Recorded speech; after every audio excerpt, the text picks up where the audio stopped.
మొత్తానికి T20 world cup నుంచి Bangladesh out అయింది. అందరూ ఊహించినట్టుగానే ఐసీసీ శనివారం రోజు అఫీషియల్ గా స్టేట్మెంట్ ఇచ్చింది.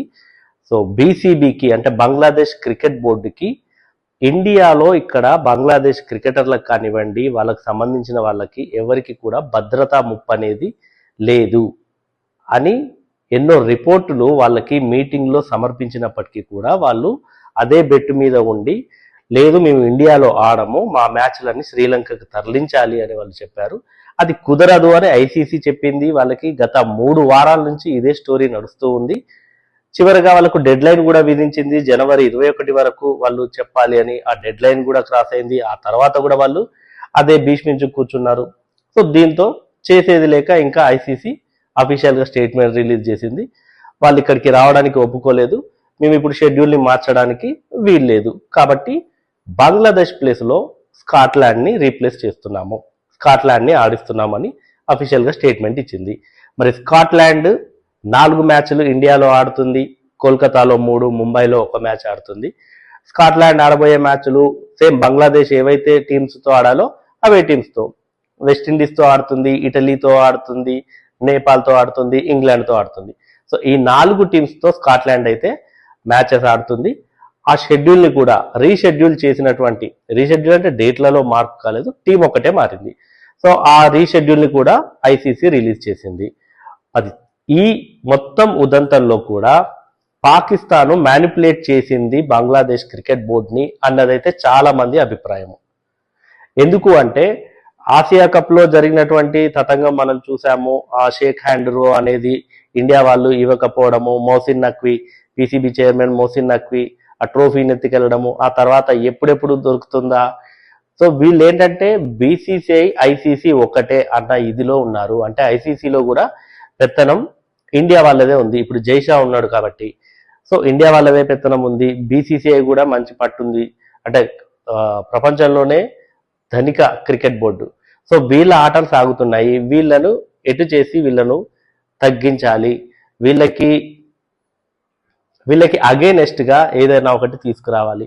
సో ఇట్లాంటి దుర్బుద్ధితో ఉన్నటువంటి పీసీబీ చైర్మన్ ఏం చేశాడంటే వీళ్ళకి మద్దతు ప్రకటిస్తున్నట్టుగా చెబుతూ బంగ్లాదేశ్కి దాన్ని వాళ్ళ రాజకీయ లబ్ధికి, అంటే ఇండియా అండ్ పాకిస్తాన్ మధ్యలో బంగ్లాదేశ్ను కూడా ఇరికించి, సో దీన్ని మొత్తం ఒక ఇష్యూ లాగా క్రియేట్ చేశాడు. క్రియేట్ చేసి ఇప్పుడు కూడా ఏమన్నాడంటే మోసిన్ నఖ్వీ, మేము మా ప్రధాని లేడు, ప్రధాని వచ్చిన తర్వాత పాకిస్తాన్ కూడా పార్టిసిపేట్ చేస్తుందా లేదా అన్నది కూడా ఆలోచిస్తాం మేము.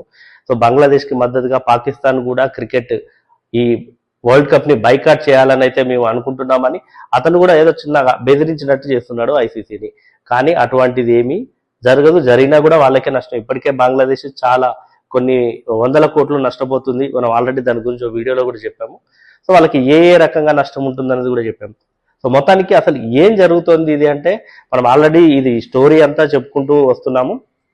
సింపుల్ గా చెప్పాలంటే ముస్తఫిజుర్ రెహమాన్ని, ఎప్పుడైతే బంగ్లాదేశ్ ప్లేయర్ ముస్తఫిజుర్ రెహమాన్ని ఐపీఎల్ ఆప్షన్లో కేకేఆర్ తీసుకుంది. కేకేఆర్ తీసుకున్న తర్వాత బంగ్లాదేశ్లో అప్పటికే అక్కడ ఉన్నటువంటి మైనారిటీలు హిందూస్ వాళ్ళ మీద దాడులు అనేవి జరుగుతూ ఉన్నాయి.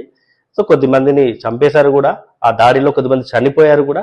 సో ఇటువంటి పరిస్థితుల్లో మరి బంగ్లాదేశ్ ఆటగాన్ని ఎందుకు తీసుకోవడము, అతన్ని టీంలో నుంచి తీసేయండి అంటూ చాలా డిమాండ్స్ వచ్చాయి ఇండియా నుంచి. ఇక్కడ వాళ్ళు చాలా మంది డిమాండ్ చేశారు కేకేఆర్ టీంని, బీసీసీఐని. సో చేసేది లేక బీసీసీఐ కూడా కేకేఆర్కి చెప్పింది మీరు రిలీజ్ చేయండి ఆటగాన్నని. అతన్ని రిలీజ్ చేశారు. రిలీజ్ చేసిన తర్వాత బంగ్లాదేశ్ ఏం చేసింది, సో మాకు భద్రతా కారణాలు ఉన్నాయి, భద్రత ముప్పు ఉంది మాకు ఇండియాలో వచ్చి వరల్డ్ కప్ ఆడితే అని ఇమీడియట్ గా ఎప్పుడైతే ముస్తఫిజుర్ రెహమాన్ని రిలీజ్ చేశారో అప్పటి నుంచి వీళ్ళు మొదలు పెట్టారు, అంటే మా ప్లేయర్నే రిలీజ్ చేస్తారా అని. సో అప్పటి నుంచి ఈ సినారియో అంతా నడుస్తూ ఉంది. సో మీ భద్రతకు వచ్చిన ముప్పేమీ లేదురా సామి అని చెప్పి వీళ్ళు ఆల్రెడీ దాని మీద సో ఇండిపెండెంట్ సెక్యూరిటీ అసెస్మెంట్స్ కోసము ఇంటర్నల్ ఎక్స్టర్నల్ వాళ్ళని యూజ్ చేసి కూడా అవి తెప్పించారు, ఆ రిపోర్ట్లు తెప్పించారు. ఆ రిపోర్ట్లో తేలింది ఏంటంటే చాలా చాలా వెరీ లోగా, అంటే ఆ థ్రెట్ అనేది వాళ్ళ భద్రతకు ముప్పు అనేది చాలా లోగా ఉంది, దాని పెద్ద కన్సిడర్ చేయాల్సిన అవసరం లేదని చెప్పి కూడా వాళ్ళు చెప్పారు. అంతేకాకుండా కేంద్ర రాష్ట్ర ప్రభుత్వాల నుంచి కూడా ఆ రిపోర్ట్స్ తెప్పించుకుంది. అంటే బంగ్లాదేశ్ ఎక్కడైతే మ్యాచెస్ ఆడుతుందో ఇండియాలో ఆ స్టేట్స్ నుంచి కూడా సెంట్రల్ నుంచి స్టేట్ నుంచి ఆ రిపోర్ట్లు తీసుకొచ్చి వీళ్ళ భద్రతకి ఏం ముప్పు లేదని అన్నిటిని కూడా వీళ్ళు ICC ICC business corporation ICC business corporation మీటింగ్లో కూడా వీళ్ళు పదే పదే దాన్ని చెప్పారు. చెప్పినప్పటికీ కూడా బీసీబీ దాన్ని అంగీకరించలేదు, దాన్ని తీసుకోలేకపోయింది. ఆ తర్వాత బంగ్లాదేశ్ క్రికెట్ బోర్డు కూడా ఏం చేసింది, ఆ తర్వాత బంగ్లాదేశ్ ఏం చేసింది, డిఆర్సీకి వెళ్ళింది. డిఆర్సీ అంటే ICC disputes resolution committee. So ఆ డిస్ప్యూట్స్ రిజల్యూషన్ కమిటీకి వెళ్తే కూడా వాళ్ళు ఏం చెప్పారంటే ఆ డిఆర్సీ అనేది ఒక ఇండిపెండెంట్ బాడీ. అది ఏం చేస్తుంది అంటే దాని ఫంక్షన్ ఏంటి అంటే ఐసీసీ బోర్డు మెంబర్స్కి ఐసీసీకి మధ్య ఏమన్నా డిస్ప్యూట్స్ వస్తే వాటిని పరిష్కరించడానికి ఉంది. కానీ వీళ్ళు ఏకంగా ఐసీసీ మీదనే కంప్లైంట్ ఇచ్చినట్టుగా లేదంటే ఐసీసీకి అగైనెస్ట్ గానే వెళ్తూ దాన్ని పరిష్కరించాలి, మాకు న్యాయం చేయాలి అంటే ఆ బాడీ చేయలేదు, అది మా పరిధిలో లేదు అని చెప్పి వాళ్ళు కూడా తేల్చేశారు.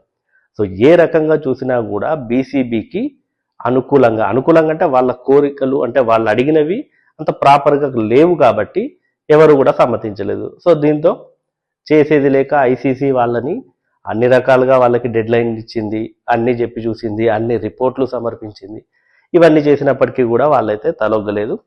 వాళ్ళు ఆ పిచ్చి పంతంతోనే ఉన్నారు, మేము ఆడము, ఇండియాలో ఆడము, అదొక్కటే వాళ్ళకి ప్రాపర్ రీజన్ కూడా లేదు, ఓన్లీ ఈ భద్రత ముప్పు ఉంది అన్నది చూపెడుతూనే వాళ్ళు అలా ఉన్నారు.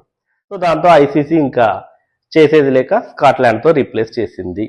మరి దీంట్లో రాజకీయ కారణాలు ఎన్ని ఉన్నాయి, ఎవరికి ప్రయోజనం వచ్చింది ఏంటి, ఇవన్నీ కూడా పక్కన పెడితే ఐసీసీ డబుల్ స్టాండర్డ్స్ మెయింటైన్ చేస్తోంది అన్నది కూడా పాకిస్తాన్ ఆరోపిస్తోంది. ఇప్పుడు బంగ్లాదేశ్ ఆరోపించింది, పాకిస్తాన్ కూడా ఆరోపిస్తుంది. డబుల్ స్టాండర్డ్స్ ఏం చేసింది అంటే మేము అడిగాం కదా మా మ్యాచ్లు ఇండియాలో ఆడమని, అప్పుడు మాకు శ్రీలంకలో మ్యాచ్లు అలాట్ చేశారు కదా, అట్లానే బంగ్లాదేశ్ కూడా చేయొచ్చు కదా అని. కానీ అది చాలా సిల్లీగా అనిపిస్తుంది, ఎందుకంటే అది ఎప్పుడో ముందు నుంచి ఉన్నది కాబట్టి షెడ్యూల్ చేయడానికంటే ముందే ఇది ఉంది కన్సర్న్. అందుకోసం అని చెప్పేసి వాళ్ళ మ్యాచ్ని పాకిస్తాన్ మ్యాచ్ని శ్రీలంకలో షెడ్యూల్ చేశారు. బంగ్లాదేశ్ కూడా నిజంగా అంతకు ముందే ఇట్లాంటివి జరిగి ఉండి ఇట్లాంటివి లేవనెత్తి ఉంటే వాళ్ళ మ్యాచ్లు కూడా షెడ్యూల్ చేసేవాళ్ళు శ్రీలంకలోనే. ఇప్పుడంటే సాధ్యం కాదు కదా, దీని గురించి ఆల్రెడీ మనం మాట్లాడుకున్నాము, చాలా లాజిస్టిక్స్ ఉంటాయి దీనికి, అది ఇదని. మొత్తానికైతే బంగ్లాదేశ్ వరల్డ్ కప్ నుంచి అవుట్ అయింది. మరి పాకిస్తాన్ బెదిరిస్తున్నట్టుగా వాళ్ళు కూడా వరల్డ్ కప్ నుంచి వెళ్తారా, వరల్డ్ కప్ని వాళ్ళు బాయ్కాట్ చేస్తారా ఏంటి, మొత్తానికైతే ఏదో డ్రామా అయితే జరగబోతుంది. రాబోయే 4-5 రోజుల్లో కూడా ఏదో డ్రామా అయితే ఉంటుంది పాకిస్తాన్ నుంచి.